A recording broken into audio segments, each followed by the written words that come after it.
नमस्कार, आप देख रहे हैं टाइम्स न्यूज और मैं हूं आपके साथ कंचन। साल 2024-25 के लिए इंदौर विकास प्राधिकरण ने बजट तय किया है।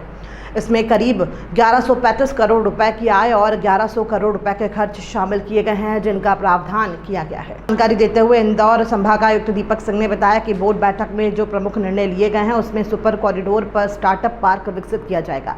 यहाँ पर इसे पब्लिक प्राइवेट पार्टनरशिप के तहत डेवलप किया जाएगा। इसके अलावा यहाँ पर कन्वेंशन सेंटर भी बनाने का फैसला किया गया है। लता मंगेशकर ऑडिटोरियम में एक केंद्र विकसित किया जाएगा। इसके अलावा ISBT को इसी साल पूरा कर लिया जाएगा और कोशिश है कि 2024 में ही इसका संचालन शुरू कर दिया जाए। इसके अलावा नायता मुंडला में एक बस स्टैंड है जिसे शुरू करने का फैसला किया गया है। इसके अलावा बस स्टैंड तक जाने वाली अप्रोच रोज रोड को बनाने का फैसला किया गया है। इसके अलावा सीनियर सिटीजन के लिए रेजिडेंशियल कॉम्प्लेक्स बनाया जा रहे हैं जो इस साल पूरा कर लिया जाएगा। इसके अलावा शहर विकास को लेकर के भी इंदौर विकास प्राधिकरण काम कर रहा है और इसमें भी बजट का प्रावधान किया गया है, जैसे कि मास्टर प्लान की रोड, सड़क, पानी, बिजली की व्यवस्था, इन पर भी काम किया जाएगा। इसके अलावा सड़कों के किनारे ग्रीन बेल्ट बनाया जाएगा और नाली अंडरग्राउंड की जाएगी। वहीं शहर में जितने भी फ्लाईओवर के काम चल रहे हैं उनके काम 2024 में ही पूरे करने का लक्ष्य है।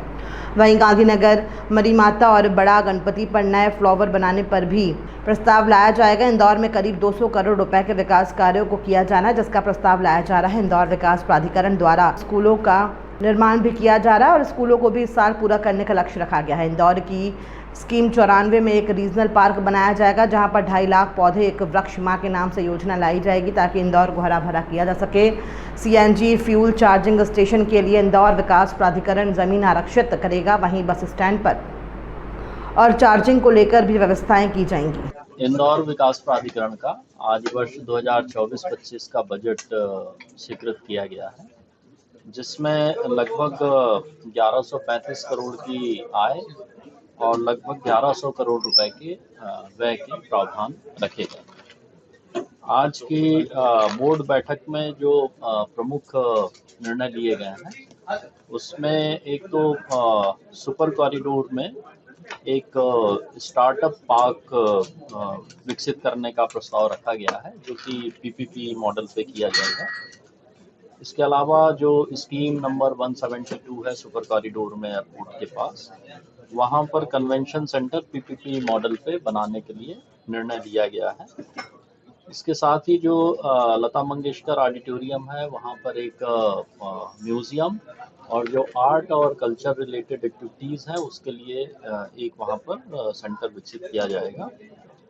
जो हमारा ISBT बन रहा है कुरमेड़ी में, उसके लिए लक्ष्य रखा गया है कि इसी वर्ष उसको पूर्ण करके संचालन शुरू किया जाएगा।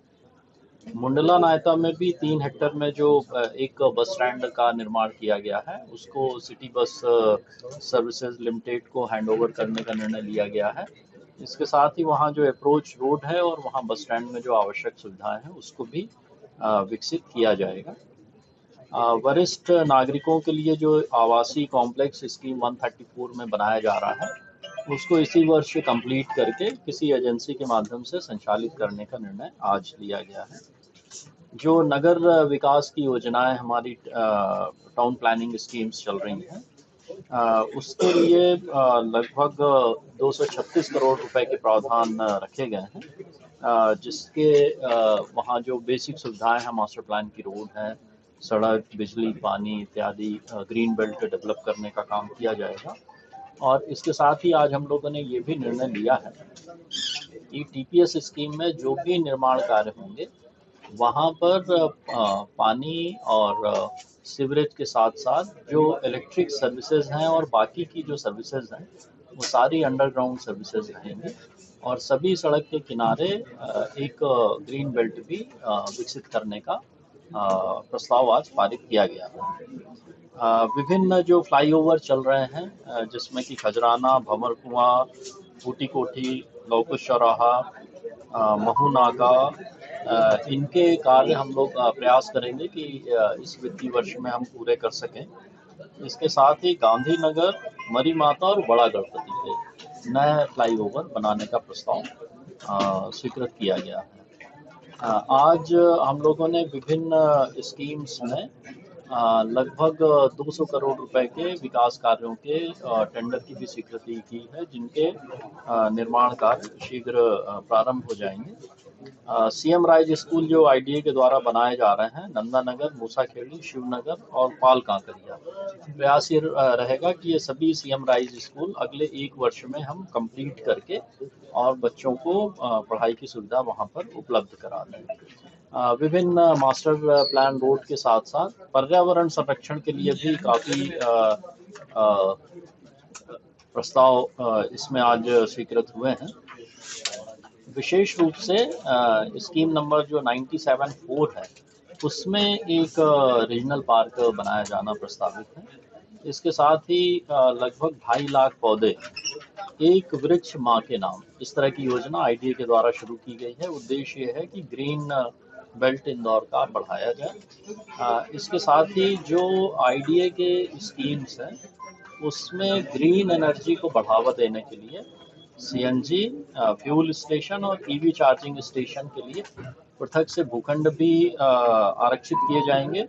इसके साथ ही जो सिटी बस के जो बस स्टैंड्स हैं, वहाँ भी ईवी चार्जिंग स्टेशन और जो दूसरे ग्रीन एनर्जी के माध्यम है, उनको बढ़ावा देने के लिए आईडीए राशि खर्च करेगा। यातायात के बारे में मैंने आपको बता ही दिया। विभिन्न फ्लाईओवर्स के साथ साथ आईएसबीटी कुरमेड़ी, नायता मुंडला, ये बस स्टैंड हम लोग शुरू करेंगे। इसके साथ ही आईडीए की स्कीम में जहाँ भी चौराहे आ रहे हैं, वहाँ फ्री लेफ्ट टर्न के विकास का कार्य भी आईडीए के द्वारा लिया जाएगा। स्कीम 94 रिंग रोड में जो स्विमिंग पूल है, उसके बगल में एक 3 एकड़ की लैंड है, जिसमें कि स्पोर्ट्स कॉम्प्लेक्स का निर्माण हम लोग करने जा रहे हैं। इसके साथ ही मेघदूत गार्डन के बगल में एक जो करीब 6-7 एकड़ की ज़मीन है, वहाँ पर भी पीपीपी मॉडल पे एक अम्यूज़मेंट पार्क का विकास हम लोग करने वाले हैं। MR10 के ऊपर जो आरओबी है, उसके चौड़ीकरण का भी प्रस्ताव आज के बजट में पास किया गया है। तो मुख्य रूप से ये ऐसे विषय हैं जिस पर आईडीए के द्वारा निर्णय लिया गया। टाइम न्यूज़ देखिए अब आपके